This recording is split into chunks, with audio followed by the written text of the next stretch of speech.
Since even before Europeans set foot on the continent, Americans have loved spending time in the great outdoors of this country that has come to be.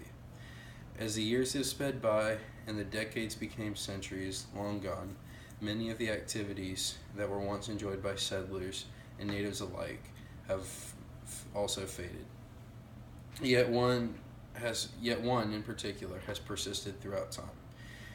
To the native and frontiersmen alike, it was a means of survival. This tradition that has been passed down from generation to generation is nothing other than the great sport of hunting. Today, in particular, I will be discussing the sport of deer hunting. This is a white-tailed deer. It is easy to forget in modern life what the pre-dawn morning is like, but such is not the case during hunting season. Any hunter knows what it is like to wake up 2 hours before the first ray of light pierces the horizon and ready themselves to enter a world that is still cold and dark. At these early hours, the forest is all but asleep. The only noise is the sporadic crunch of a withered leaf under your boot, or perhaps the hoot of the occasional owl. Once at the stand, the black sky finally begins to lighten as dawn approaches, and you get to look forward to the possibilities yet to come. These possibilities lead to a certain thrill, albeit an intoxicating rush of adrenaline that can only be experienced by one who has hunted. The thrill begins just as the calendar flips from October to November, and the deer season is in sight. The light is at the end of the tunnel. The thrill from the anticipation of adventure yet to come begins to captivate your thoughts. After quietly waiting in stalk of your prey for perhaps hours with nothing but silence to greet you, suddenly a break may happen. The all too familiar sound of feet walking through the leaves.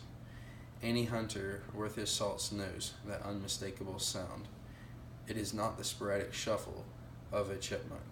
No, these steps in the distance have a cadence to them. A few steps forward, then silence. Seconds later, a few more steps. As you hear this, the adrenaline starts pumping. You feel yourself get that all-familiar shortness of breath. If the day is right, you may get the first glimpse of the buck you've been dreaming of. With nerves and near breaking point, you must compose yourself and prepare for the shot. Taking aim all the while, in the back of your head, you keep saying, steady your nerves, take deep breaths, squeeze the trigger, do not pull. Suddenly, the crack of the gun can be heard. The leaves rustle as the bullets take flight. If the shot is true, you have just created a new memory that will be recounted for the rest of your life. These memories lead to stories, which are one of my favorite parts of hunting. For instance, after sitting in the field for hours through the cold of the morning, there is nothing like coming back into camp for a hearty breakfast. As the breakfast is being ate, the stories begin to flow.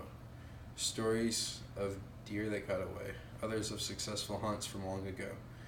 Others are merely just tall tales of hunts where the size of the deer just seems to get bigger and bigger as the years progress. Many times the old timers will talk of days gone by and laugh about things that happened in what to me seems a different world. No matter how good the hunting is, the stories always have a way of capturing the imagination and adding to the jovial season, which is deer season. And that's the end of my speech, and here's the people.